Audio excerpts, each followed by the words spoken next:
Bom dia, pessoal, ou boa tarde, ou boa noite, né? Não sei que hora vocês vão ver esse vídeo. Aqui quem fala é a professora Cristiane, de Biologia da Escola Brasil. E nessa aula a gente vai abordar os temas mitose e ciclo celular. Para essa aula não ficar um vídeo muito longo, eu vou dividir ela em dois vídeos mais curtos, tá bom?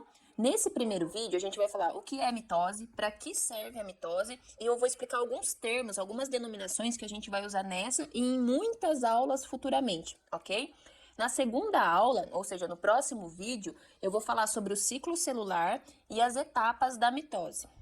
Mas antes, eu gostaria de fazer algumas recomendações.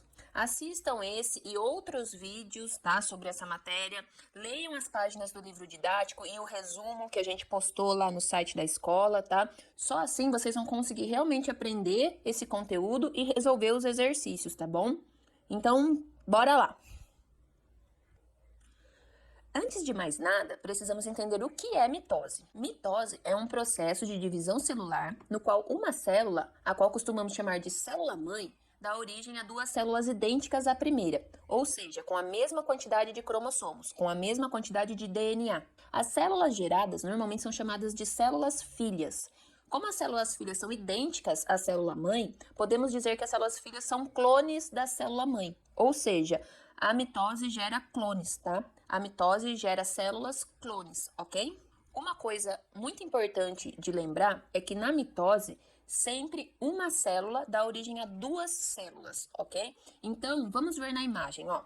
Existia uma célula original, vou chamar de célula-mãe. Essa célula, após sofrer mitose, deu origem a duas células filhas.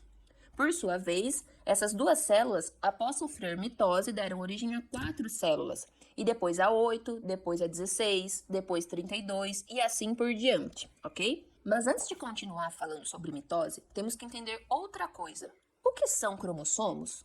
O DNA não é uma fita única, contínua. Na verdade, o DNA presente no núcleo das células está fragmentado em vários segmentos. Quando a célula vai sofrer divisão celular, esses segmentos se novelam, ou seja, eles se condensam. A célula compacta o DNA para facilitar o processo de divisão celular. Vou dar um exemplo. Os cromossomos são semelhantes a novelos de lã. Quando vamos comprar lã, barbante ou qualquer tipo de linha, não pegamos o fio solto na loja e ficamos puxando ele até dar o tamanho que a gente quer. Pegamos o novelo, pois isso facilita muito no manuseio desse produto.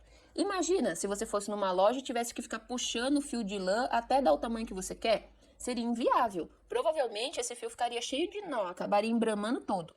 Então, podemos entender os cromossomos como novelos de DNA. Uma outra coisa interessante de mencionar é que, se pegarmos uma célula que esteja com seu DNA condensado na forma de cromossomos e colocarmos ela no microscópio, conseguiremos ver seus cromossomos, ou seja, conseguiremos ver o DNA da célula. Isso é muito legal. Ainda em relação aos cromossomos, ao longo dessa e de outras aulas, vamos utilizar algumas denominações, tais como cromatina, cromossomo, cromátide irmã, cromossomo irmão e centrômero. Por isso, quero explicar o que significa cada uma dessas palavras agora, ok? Quando a célula não está em processo de divisão celular, a célula está ativa. Neste momento, a célula precisa utilizar as informações presentes no DNA para produzir proteínas, por exemplo. Sendo assim, o DNA está descondensado, desnovelado, ou seja, ele está solto no núcleo da célula, pois só assim as enzimas conseguirão chegar em cada um dos genes do DNA para copiá-los. Vamos ver todo esse processo lá no terceiro bimestre, então eu não vou ficar falando sobre isso agora, tá bom? O importante agora é saber que quando o DNA está descondensado, ele é chamado de cromatina, ok? Após a condensação, ou seja, quando uma célula vai se dividir, o DNA se condensa e forma os cromossomos. Normalmente, vemos os cromossomos quando o DNA está duplicado, ou seja, quando tem duas cópias do mesmo DNA, e por isso vemos o cromossomo na forma de um X. Cada lado do X é formado por uma cromátide.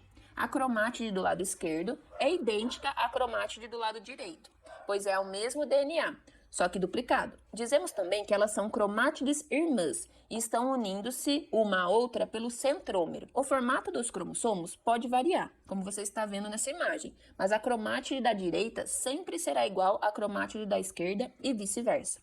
Caso o DNA não esteja duplicado, como a gente vai ver lá na meiose futuramente, representamos o cromossomo na forma de um pauzinho apenas, como nessa imagem aqui. Então, só para resumir, o DNA descondensado é chamado de cromatina. O DNA condensado, ou seja, enovelado, é chamado de cromossomo, o qual, caso o DNA esteja duplicado, é formado por duas cromátides irmãs que se ligam pelo centrômero. Por isso, representamos ele na forma de um X, ok? Caso essas palavras apareçam futuramente, né, e você não lembre o que significa, volta dessa parte do vídeo e assiste de novo, tá bom? Uma outra coisa muito importante e que eu já mencionei sobre a mitose é que ela mantém a mesma quantidade de cromossomos da célula-mãe, tá? Então, a célula-filha vai ter a mesma quantidade de DNA, a mesma quantidade de cromossomos da célula-mãe. Por isso, chamamos a mitose de divisão equacional, pois mantém o número de cromossomos, e utilizamos o símbolo E com uma exclamação para representar a mitose. Então, se uma célula diploide que possui 10 cromossomos sofrer mitose, cada uma das duas células filhas também terá 10 cromossomos. Da mesma forma, se uma célula haploide com 7 cromossomos sofrer mitose, cada uma das células filhas também terá 7 cromossomos, ok? Tá, mas o que são células haploides e células diploides? Células haploides apresentam apenas um conjunto de cromossomos, o qual é representado pela letra N. Já as células diploides apresentam dois conjuntos de cromossomos, normalmente um vindo do pai e o outro da mãe. Representamos uma célula diploide com o símbolo 2N. Aqui eu trouxe alguns exemplos para vocês. Nesta imagem, sabemos que ocorreu mitose nas células do ser humano por vários motivos. Em primeiro lugar, a gente pode ver o símbolo E com uma exclamação, que é o símbolo da mitose. Em segundo lugar, gerou duas células filhas. Em terceiro lugar, as duas células filhas possuem a mesma quantidade de cromossomos da célula-mãe. Ou seja, a célula-mãe tem 46 cromossomos e cada uma das células filhas também tem 46 cromossomos. O rato, por sua vez, tem 44 cromossomos, o que significa que, se essa célula sofrer mitose, cada uma das células filhas também terá 44 cromossomos. O galo tem 78 cromossomos. Isso significa que, se essa célula sofrer mitose, cada uma das células filhas também terá 78 cromossomos. A melancia, por sua vez, tem 22 cromossomos. Isso significa que, se essa célula sofrer mitose, cada uma das células filhas terá 22 cromossomos, ok? Essa imagem que eu trouxe para vocês representa um cariótipo humano, ou seja, 2N igual a 46. Significa que tem dois conjuntos de 23 cromossomos e que juntos dão 46 cromossomos, ok? Então, a gente pode observar a dupla número 1, a dupla número 2, a dupla número 3 e assim por diante, ok? Mas por que tá sempre em dupla? Eu já falei isso. É porque metade dos cromossomos vieram da mãe e metade vieram do pai, tá? Então, no cromossomo 1, por exemplo, um dos cromossomos veio do pai e o outro veio da mãe. Na dupla de cromossomos número 2, um cromossomo veio do pai e um cromossomo veio da mãe.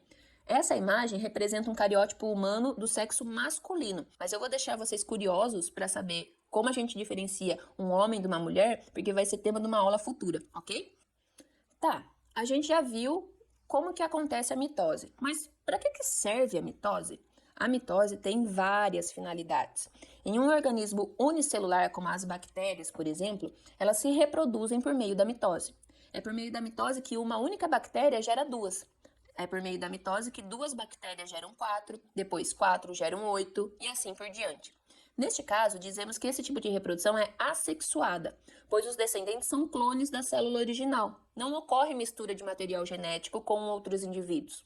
Aí você deve estar se perguntando, tá, mas eu não sou uma bactéria, então eu não sofro mitose? Muito pelo contrário.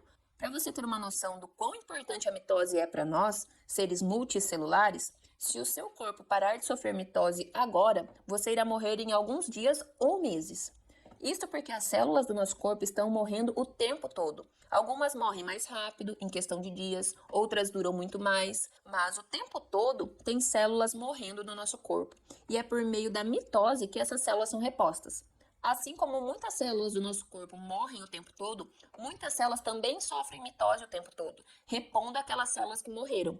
Então, a mitose é extremamente importante na nossa vida para regenerar nossos tecidos. Além disso, você já ouviu falar sobre uma célula chamada zigoto? Essa célula é formada quando o espermatozoide fecunda o óvulo. É essa célula, o zigoto, que dará origem a um indivíduo adulto, como a sua linda professora de biologia, por exemplo. Todos nós já fomos zigoto um dia, mas como uma única célula dá origem a um indivíduo adulto com trilhões de células? Por meio da mitose, é claro. O zigoto se divide em 2 células. Depois, essas 2 células se dividem em 4. Depois, essas 4 se dividem em 8 e assim sucessivamente, até chegar aos trilhões de células. Sendo assim, podemos dizer que a mitose é muito importante também para o crescimento dos seres vivos multicelulares. Bom, por enquanto é só. No próximo vídeo, a gente vai falar um pouco mais sobre as etapas da mitose e o ciclo celular. Até daqui a pouco. Tchau, tchau!